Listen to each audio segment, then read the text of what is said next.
mau bahas tentang, by the way tadi aku kayak udah ngetik deh, tentang sektor transportasi siap landas. Sebentar, aku mau pin dulu, nanti kelupaan lagi. Hari ini kita mau bahas tentang sektor transportasi, karena kita tuh belum bahas sektor transportasi. Biasanya kita bahasnya banking, properti, komoditi, tapi yang ini tuh belum bahas. Jadi hari ini kita mau coba bahas, mungkin ada 2 contoh emiten dari sektor transportasi, dan mungkin kalau misalnya nanti Sobat Cuan ada pertanyaan terkait sektor transportasi atau juga mau tanya-tanya terkait teknikal dari sektor transportasi, bisa langsung tanya aja. Hari ini aku mau lihat market dulu, karena ternyata hari ini atau di hari Jumat ini IHSG mengalami pelemahan sebesar 0,35%. Tadinya tuh sebenarnya di pertengahan market IHSG itu sempat menguat tipis, tapi menguatnya itu dikarenakan kenaikan dari emiten Bayan Research ya. Seperti yang kita tahu, Bayan Research membagikan dividen interim, tapi ternyata harga sahamnya terus menguat beberapa hari ini. Tapi hati-hati ya, karena Bayan Research itu emitennya kurang liquid, jadi jangan sampai kamu bisa masuk tapi nggak bisa keluar gitu. Dan biasanya kalau harganya udah naik setinggi ini, aku lebih prefer untuk menghindari emiten seperti ini dibanding harus kejar-kejaran nantinya jadi tim cuci piring. Hari ini portonya Sobat Cuan gimana? Seperti yang kita tahu, di bulan Desember ini belum ada tanda-tanda IHSG window dressing. Justru yang ada malah window stressing. Porto Sobat Cuan window stressing atau window dressing? Atau jangan-jangan di penurunan IHSG belakangan ini sudah cuan gede malahan? Gimana kabar porto dari Sobat Cuan? Ada yang mau di-share?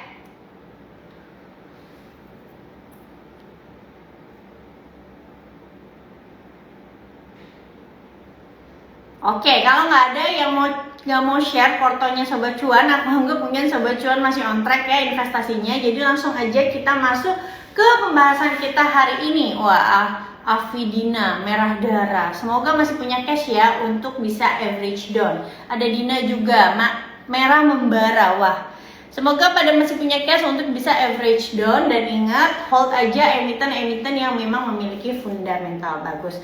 Hari ini emiten pertama yang mau aku bahas di sektor transportasi adalah Bird atau Bluebird. Siapa yang nggak tahu emiten ini ya, salah satu artis Indonesia itu menikah dengan salah satu direktur dari emiten ini, atau juga pewaris dari emiten ini, yaitu Nikita Willy. Seperti yang kita tahu, suaminya itu kan salah satu direktur dari Bird. Oke, itu intermezzo aja. Jadi kenapa sih aku mau membahas emiten Bird gitu ya? Dikarenakan emiten ini tuh punya cerita yang cukup seru gitu ya. Sejak IPO beberapa tahun lalu ya. Jadi kalau kita lihat Bird itu dulu IPO-nya pada tahun 2014 gitu ya, dimana harga sahamnya sempat naik tinggi, tapi setelah tahun 2015 harga saham dari Bird sendiri malah turun terus sampai ke, kalau nggak salah terendahnya di 2020 itu di harga 900-an rupiah. Padahal tadinya harga dari Bird itu kalau nggak salah sempat dihargai di harga 10.000 teman-teman sebelumnya. Bahkan tertinggi 12.498 di tahun 2015, beberapa bulan setelah IPO gitu ya. Jadi apa sih yang menyebabkan Bird ini mengalami harga saham yang turun terus-terusan hingga tahun 2019 ya. Kita ngomonginnya pra-pandemi dulu, sebelum ada COVID-19 dulu gitu ya. Jadi Bird itu waktu 2015 kinerjanya itu menurun Sobat Cuan. Jadi waktu tahun 2015 dia punya revenue itu sebesar 5 triliun rupiah. Tapi di tahun 2019 setiap tahunnya itu terus turun sampai di 2019 itu pendapatannya itu hanya sekitar 4 triliunan. Nah, ketika pendapatan menurun, tentunya ini akan mempengaruhi laba bersih dari Bird itu sendiri. Nah, kalau kinerja menurun, harga sahamnya tetap di atas, tentu membuat valuasinya menjadi mahal. Akhirnya mungkin banyak orang yang cut loss pada saat itu, nggak mungkin taking profit ya, karena harga IPO-nya aja itu di kisaran 7 ribuan. Jadi banyak yang cut loss nih kayaknya, karena harga sahamnya sekarang udah jauh di bawah 7 ribu. Nah, ada kemungkinan kalau dari yang aku lihat ya, kenapa pada 2015 sampai 2019 itu pendapatannya terus menurun.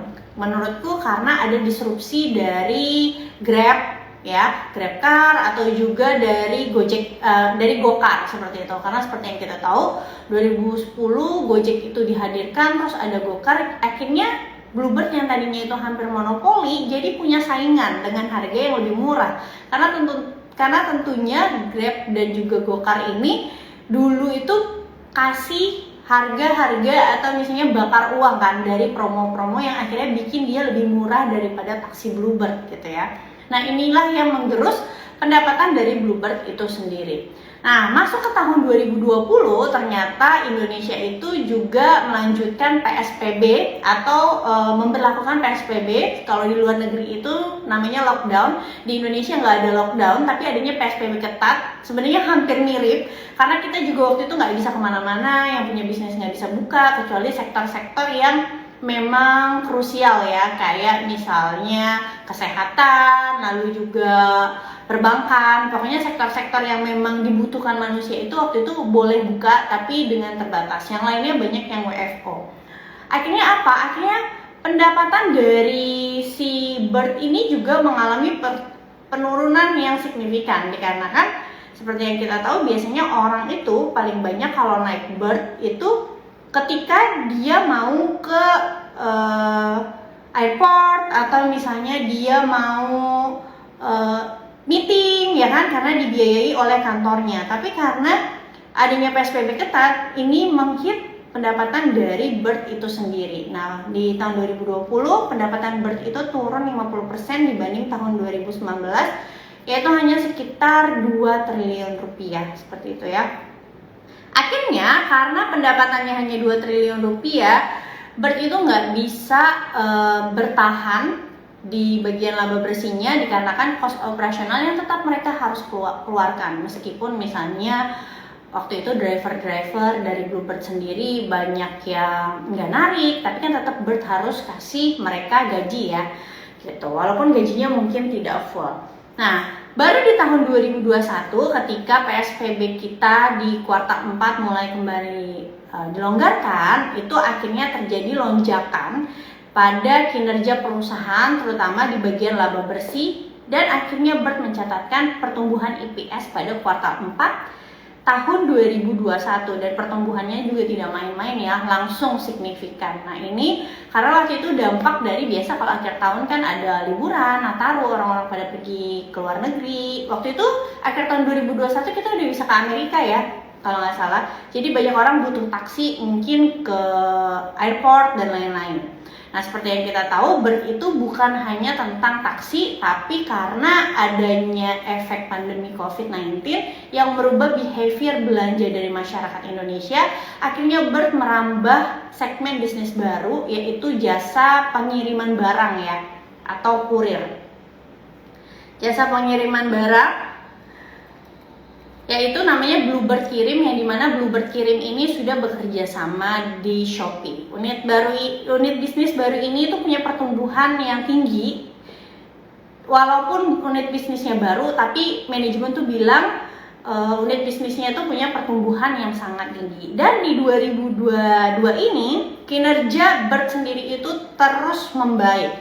Padahal ya waktu Pak Jokowi memutuskan menaikkan BBM, kalau nggak salah itu di akhir kuartal 2 ya, atau awal kuartal 3. Itu harga saham Bird itu sempat terkoreksi ya, Sobat Cuan, sempat terkoreksi dikarenakan mungkin banyak yang berekspektasi bahwa laba bersih Bird pasti akan tergerus karena kenaikan BBM.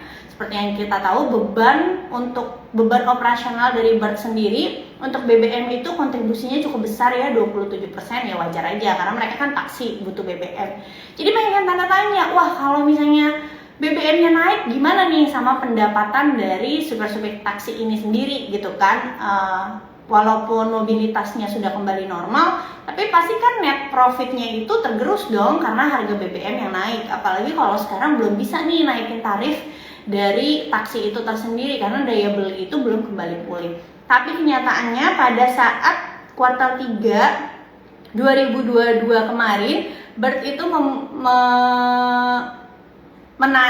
menerbitkan laporan keuangan kuartal 3-nya, di mana ternyata pendapatannya itu justru tetap bisa mengalami pertumbuhan yang baik dan menghasilkan EPS yang jauh lebih tinggi juga dibanding 2021 gitu ya. Walaupun kita lihat nih, misalnya kalau kita bongkar gitu ya ke laporan keuangannya di bagian beban langsungnya, memang bahan bakar minyak itu di 2022 itu terjadi peningkatan yang cukup besar ya, hampir 100% ya, dari sebelumnya 292 miliar di tahun 2021 itu meningkat menjadi 484 miliar di tahun 2022.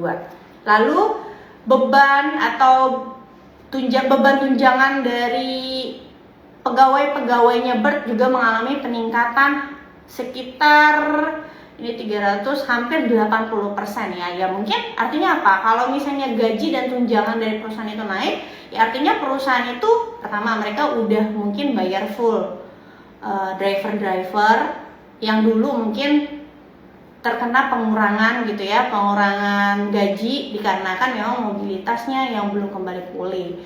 Terus bisa juga karena mereka hire karyawan baru. Nah kalau misalnya hire karyawan baru artinya apa? Artinya perusahaannya itu ekspansi teman-teman.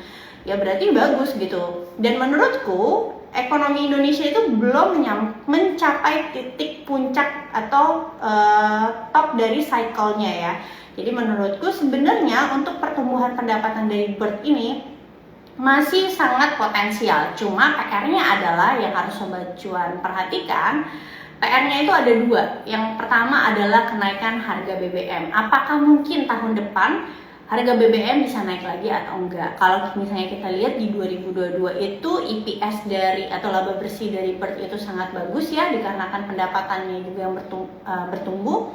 Maka kita punya PR nih, tahun depan kira-kira pendapatannya masih bisa bagus nggak? Kalau misalnya tahun depan global ya terjadi resesi, itu bisa aja mempengaruhi daya beli sebagian masyarakat Indonesia, dan tentunya ini akan mempengaruhi orang-orang yang mungkin menggunakan taksi gitu ya, terutama kantor-kantor yang mungkin segmen bisnisnya itu berurusan terhadap ekspor impor dari negara G10 ya. Jadi kan yang beresiko terkena resesi itu negara-negara G10. Indonesia tuh setauku nggak masuk ya G10.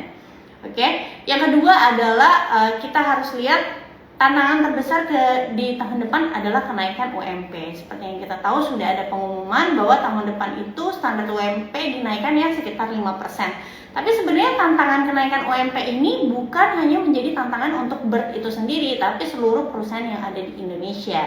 Itu kenapa aku mau ngingetin nih untuk Sobat Cuan, tahun depan carilah perusahaan yang gross profit marginnya itu tinggi. Gross profit margin itu adalah rasio laba kotor ya, atau GPM. Jadi di mana sih bisa lihat angka GPM? Kamu bisa lihat aja di RTI Bisnis. Jadi misalnya kamu mau ngincer emiten apa? Contoh misalnya, oke, mau beli Telkom. Lihat aja gross profit marginnya di RTI Bisnis berapa. Atau misalnya mau beli saham perusahaan menara nih, misalnya TWR, berapa gross profit marginnya? Kenapa gross profit margin ini tinggi? Karena kenaikan UMP di tahun depan itu adanya di beban operasional. Kalau perusahaan punya gross profit margin yang tinggi, mereka itu masih punya ruang untuk menghasilkan profit di tengah tekanan kenaikan gaji-gaji pegawainya. Oke. Nah, untuk BERT sendiri ada tantangan di sini, kenaikan UMP dan juga BBM. Tapi menurut aku pribadi ya, BBM itu harusnya nih tahun depan itu, sekarang kan trennya juga udah turun ya. Walaupun beberapa hari ini lagi menguat ke $78 WTI-nya, tapi sebenarnya trennya tuh udah menurun gitu dibanding pertengahan tahun. Ya mungkin karena demand-nya juga sudah mulai berkurang ya dikarenakan kenaikan suku bunga, dan asumsi aku tahun depan ada kemungkinan nih oil akan lebih turun lagi, ada kemungkinan, proyeksiku itu di sekitar $60. Nah kalau misalnya tahun depan BBM turun lagi, ya ada potensi BBM di dalam negeri itu tidak mengalami kenaikan minimal gitu ya. Jadi tentunya ini bagus untuk keberlangsungan dari BERT sendiri. Nah, ada yang tanya nih waktu itu, kira-kira mungkin nggak ya BERT itu harga sahamnya kembali lagi ke 10.000? Jawabannya itu ya tergantung dari BERT itu sendiri bisa nggak mengembalikan kinerjanya seperti tahun 2015 yaitu pendapatan sebesar 5 triliun. Karena seperti yang kita tahu 2022 saja walaupun kinerjanya itu sudah lebih bagus atau naik signifikan dibanding 2020 dan 2021, sekarang itu revenue kuartal 3 dari BIRT sendiri itu baru sebesar 2,5 triliun. Dan proyeksi aku tutup tahun nanti atau full year-nya itu pendapatan dari BIRT bisa mencapai minimum 3 triliun, 3 sampai 3,5 triliun, karena biasanya di akhir tahun itu banyak orang pergi liburan ya, jadi harusnya bagus untuk ekonomi Indonesia itu sendiri. Nah, kalau misalnya laba bersih cuma 3 sampai 3,5 triliun, tandanya BIRT itu belum bisa mencapai kinerja terbaiknya sebelum pandemi COVID gitu ya. Jadi kita nggak bisa mengharapkan BIRT itu harganya bisa balik ke 5.000 atau bahkan 10.000. Lalu gimana sih kita bisa melihat nilai wajar dari BIRT itu sendiri? Sebenarnya gampang sih. Kita bisa pakai relative valuation, yaitu bisa pakai PER atau juga bisa pakai PBV. Nah, ini aku pakainya PE standar deviasi. Jadi PE standar deviasi ini adalah untuk kita melihat tren ya, apakah sebuah emiten saat ini sedang dihargai di PE yang wajar, PE yang mahal, atau PE yang murah dibanding rata-rata PE dia selama beberapa tahun terakhir. Nah, datanya itu bisa Sobat Cuan pakainya macam-macam, bisa pakai data 3 tahun terakhir, 5 tahun terakhir, atau 10 tahun terakhir. Kalau aku biasanya lebih suka pakai 5 tahun terakhir gitu ya. Nah, kalau kita lihat untuk BIRT sendiri ya, BIRT itu sekarang karena harga sahamnya lagi koreksi nih Sobat Cuan. BIRT itu sekarang kalau kita lihat RTI lagi dihargai di harga PE 10 kali. Sebenarnya PE 10 kali ini udah cukup rendah, karena rata-rata PE standar deviasinya BIRT itu wajarnya itu di sekitar 13 sampai 14 kali ya. Nah, kalau misalnya kita kaliin aja sama EPS-nya sekarang atau proyeksi dari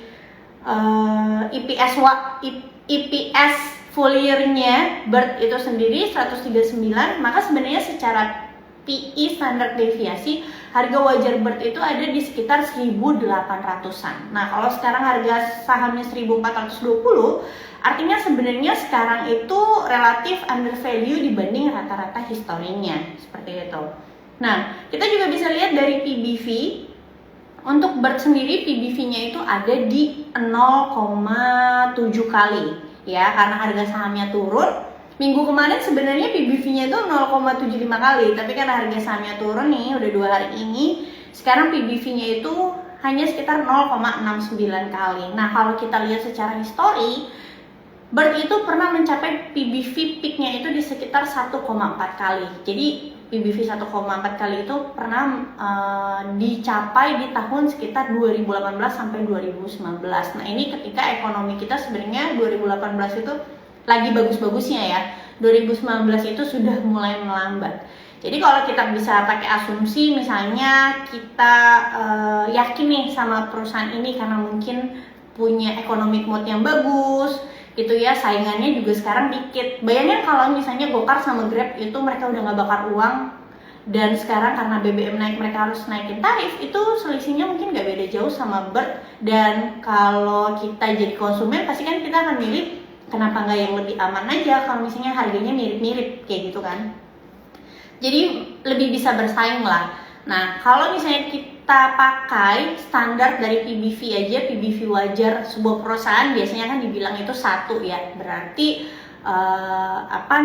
harga sekarang itu sesuai dengan nilai bukunya. Nah, kalau sekarang harga dari BIRT itu hanya PBV 0,9 kali, kita lihat PBV satunya di sini. PBV 1 sebenarnya kalian bisa lihat di RTI Business ya. Itu PBV 1 itu senilai dengan BVPS dari BIRT itu sendiri. BVPS-nya itu ada di sekitar 2062.